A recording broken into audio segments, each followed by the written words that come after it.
say, ended up courtside. Ended up courtside, dog. And I cannot make this up, man. I mean, everybody is talking about this.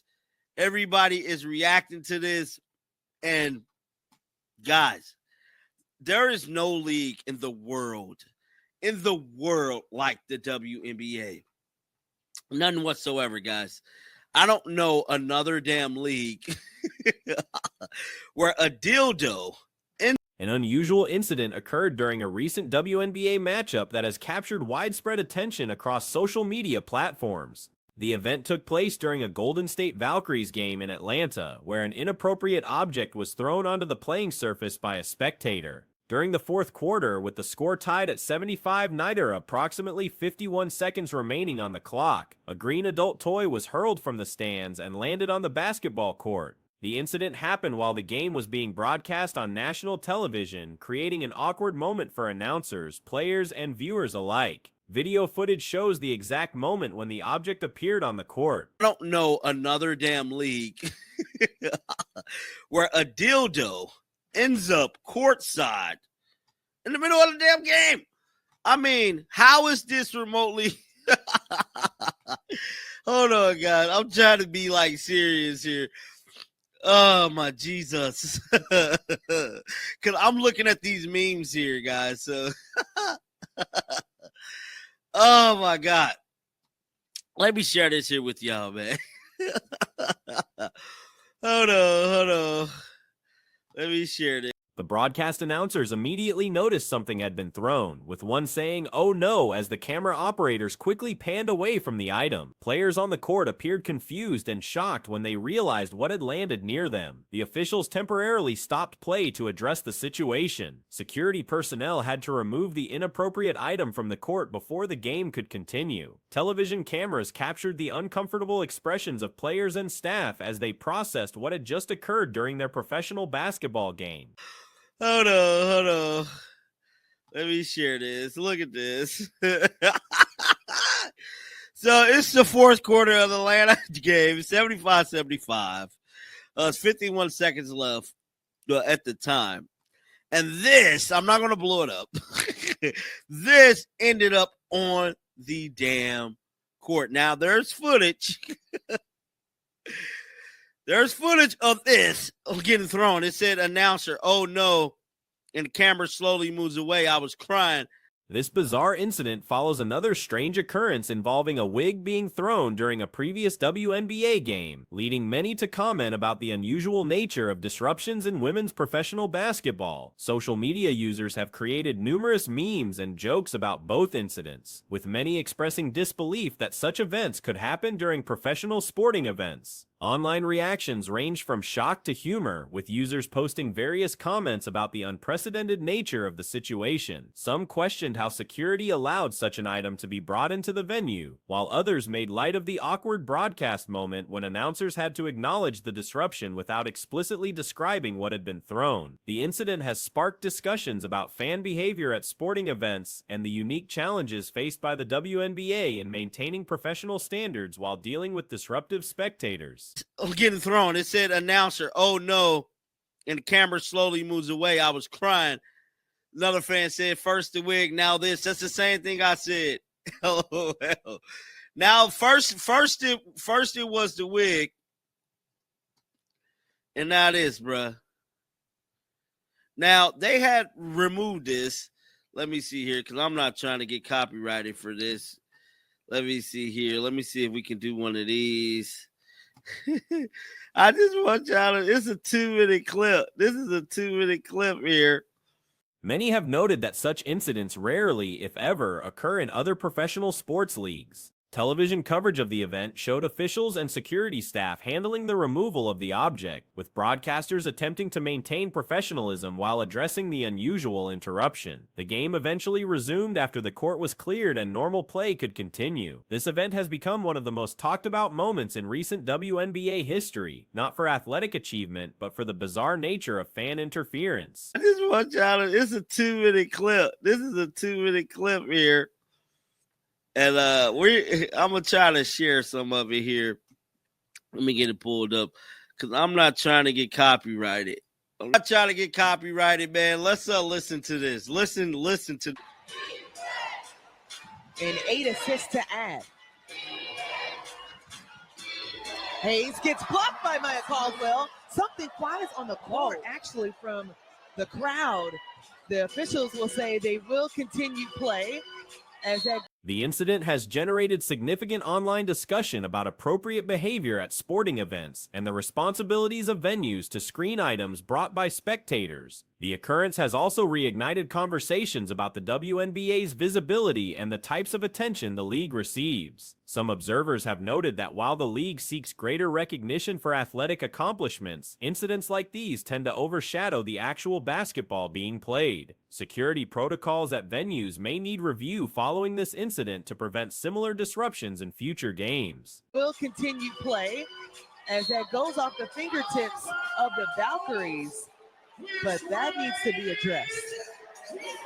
Well, let's go back to the block, though. Hayes thinks she has the clean shot, and Maya Caldwell just comes over and saves the possession. Excellent defense from Caldwell, and that's her job. That normally Jordan Canada didn't know something. Look at their faces. Look at their faces. She's like, oh. Look at her face. The league has not yet issued an official statement regarding potential policy changes or enhanced screening procedures for spectators entering arenas. Fan reactions continue to circulate on social media platforms, with the incident becoming a viral moment that has drawn attention to the WNBA, though perhaps not in the way the league would prefer. The unusual nature of the disruption has made it a memorable moment in sports broadcasting history. The game itself continued after the interruption, but the focus shifted away from the athletic competition to the unprecedented nature of what had occurred on the court. Look at her face. She's like, no way. Look, she got told what it was. She's trying to cover her mouth. Defense from Caldwell, and that's her job. That Look at that. Jordan Canada didn't know something flew on the court. She's being told right now. Oh, man. Hold on, guys. And then, hold on. And then there's some more footage. There's more footage of them actually picking this thing up.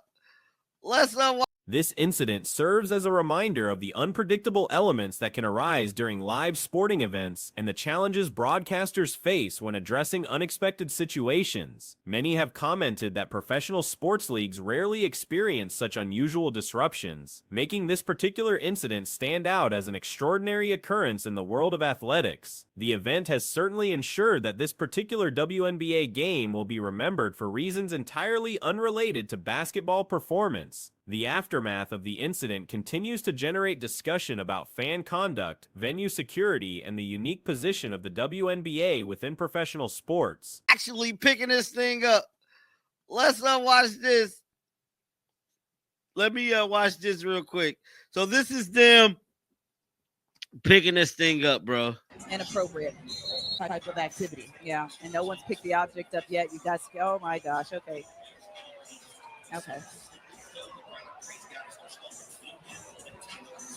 Wow. Get him out of here, whoever it is. Now this is on national television, guys.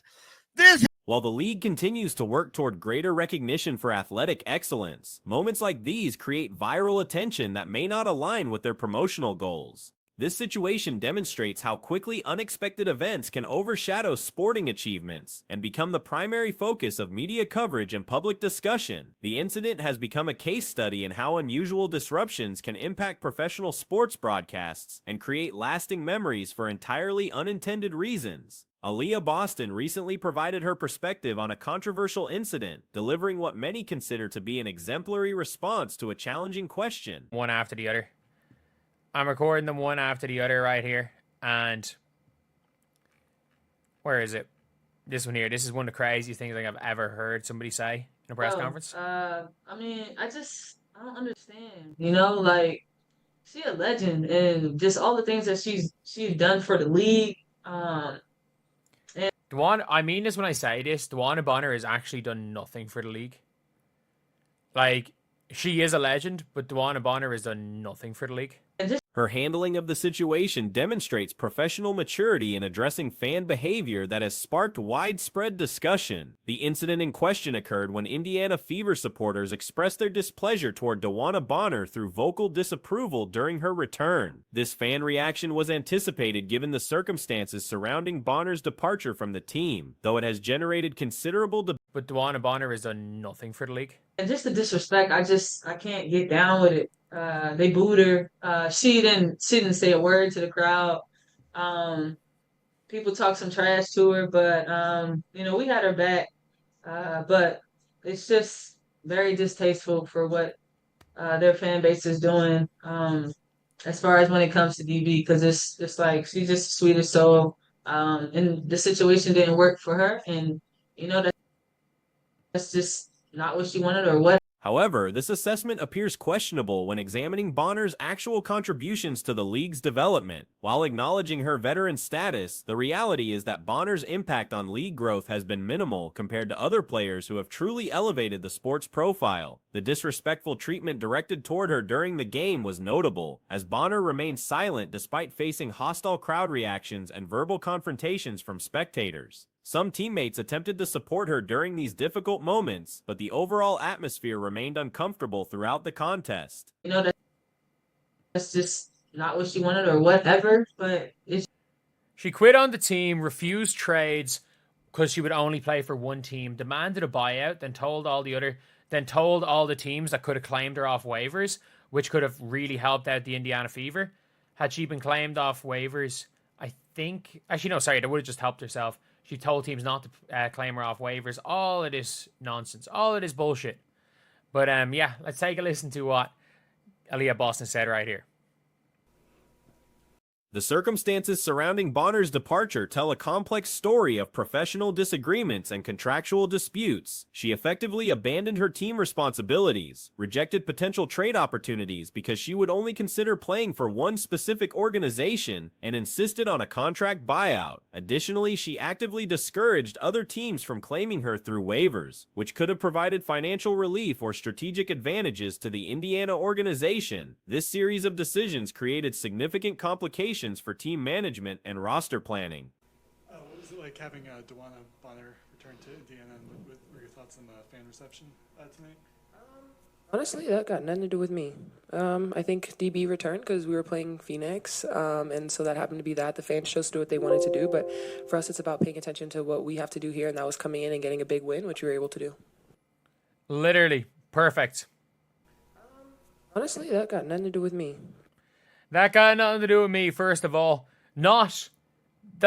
When questioned about Bonner's return and the crowd's reception, Boston provided a masterful response that avoided controversy while maintaining professionalism. Her answer emphasized that external drama held no relevance to her personal focus, noting that Bonner's presence was simply due to Phoenix being their opponent that evening. She acknowledged that supporters made their own choices regarding how to express themselves, while redirecting attention to the team's primary objective of securing victory. This response strategy proved brilliant in several ways.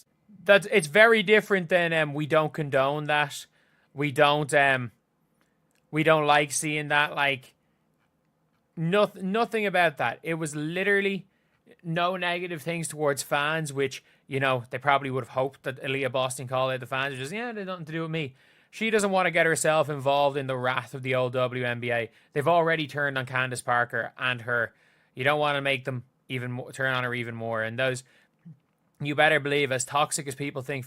Rather than condemning fan behavior or offering hollow diplomatic statements, Boston simply stated that the situation was beyond her concern. This approach avoided potential backlash from various factions within the basketball community, including established veterans who might have expected solidarity with Bonner. The wisdom in Boston's neutrality becomes apparent when considering the volatile nature of basketball politics. Previous players have faced significant criticism for taking sides in similar controversies, and Boston clearly recognized the potential dangers of making enemies within the league's established hierarchy. Better believe, as toxic as people think Fever fans are, the old Reese fans are even worse.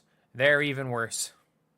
I think DB returned because we were playing Phoenix, and so that happened to be that. The fans chose to do what they wanted to do, but for us, it's about paying attention to what we have to do here, and that was coming in and getting a big win, which we were able to do. Which is exactly right. The fans can do what they want to do. The fan chose to do what they want to do. That was simple as that. Nice and easy. Simple as that. Let's not say a negative thing. So that the fans did what the fans. Some fan bases are notoriously aggressive in their reactions to perceived slights, and avoiding their wrath was undoubtedly a strategic decision. Boston's emphasis on fan autonomy was particularly effective. By stating that supporters chose their own actions, she neither endorsed nor condemned their behavior, instead treating it as a natural consequence of the circumstances. This framing suggested that Bonner's reception was a predictable result of her previous decisions, without explicitly making that accusation. Let's not say a negative thing. So that the fans did what the fans did. She made her bed. She can lay in it. Basically, that ain't nothing to do with me. Yeah. Love this response. Great response. Great answer. Absolutely perfect. AKA, I'm glad they did. I don't think she cared whether or not they booed DeWanna Bonner. I think they don't. I genuinely mean this when I say this. I think the Fever players don't care about DeWanna Bonner. I legitimately think they could not care less if DeWanna Bonner was on. The underlying sentiment appears to be one of indifference toward Bonner's situation among current Fever players. There are strong indications that the team has moved beyond any attachment to their former teammate, likely viewing her departure as ultimately beneficial to team chemistry and performance. The players probably recognized Bonner's disengagement several games before her official exit, which may have initially created some emotional difficulty for certain team members. Caitlin Clark and other key players likely experienced some disappointment when Bonner's lack of commitment became apparent, particularly since her recruitment was partly motivated by supporting these younger stars. They could not care less if DeWanna Bonner was on the team, was off the team. I think they knew a few games in advance that DeWanna Bonner had quit on the team, and I think it was probably a few games where that was probably a bit hard. I think DeWanna Bonner quitting on the team, because obviously, like Caitlin Clark I'd say it probably hit Caitlin hard. I'd say it probably hit a couple of players hard because they were a big reason why DeWanna Bonner came in. I think it was a negative on the team. DeWanna Bonner fully quitting on the team. However, the team appears to have quickly adapted to viewing Bonner's departure as addition by subtraction, strengthening their unity and resolve. Future revelations about this situation seem inevitable, particularly given the current media landscape where podcast appearances often produce surprisingly candid admissions. Athletes frequently share information during informal interviews that they would never reveal in traditional press conferences, as evidenced by recent examples of players admitting to deliberately manipulating statistics for personal benefit. The current Fever roster appears completely focused on internal team dynamics rather than external relationships or politics.